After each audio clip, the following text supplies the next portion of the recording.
दर्शकों, कई बड़े बड़े विद्वान ज्योतिषों द्वारा बताए गए कुछ उपाय हैं जिन्हें आप आजमा सकते हैं। वैदिक विधि विधान के अनुसार होलिका दहन की रात में कुछ उपाय से आरोग्य सुख की प्राप्ति के साथ आर्थिक समस्याओं का भी निदान हो सकता है। और क्या है ये उपाय जिन्हें आप आजमा के लाभ प्राप्त कर सकते हैं?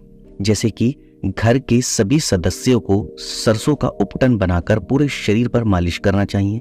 इससे जो भी मैल निकले उसे होलिका की अग्नि में डाल दें। ऐसा करने से जादू टोने का असर समाप्त होता है और शरीर स्वस्थ रहता है। इसके अलावा होली की राख को घर के चारों ओर दरवाजे पर छींट दे। ऐसा करने से घर में नकारात्मक शक्तियों का प्रवेश नहीं होता, घर में सुख समृद्धि आती है।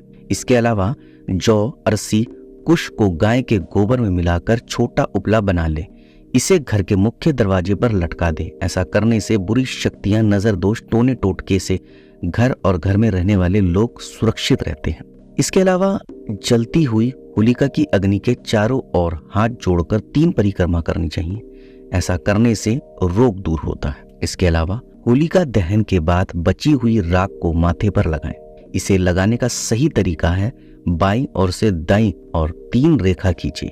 इसे त्रिकोण कहते हैं। इसे लगाने से 27 देवता प्रसन्न होते हैं। शास्त्रों में बताया गया है कि पहली रेखा के स्वामी महादेव है, दूसरी रेखा के महेश्वर और तीसरी रेखा के शिव। इसी तरह होलिका अग्नि की राख लगाने से भगवान शिव की कृपा प्राप्त होती है। इससे आज्ञा चक्र ऊर्जावान होता है और मेघा शक्ति बढ़ती है। तो दर्शकों, ये बहुत ही छोटे छोटे उपाय हैं जो आप यकीन नहीं करेंगे विद्वान ज्योतिषों द्वारा बताए गए हैं। अगर आप इन्हें आजमाते हैं तो यकीनन आपको लाभ प्राप्त होगा।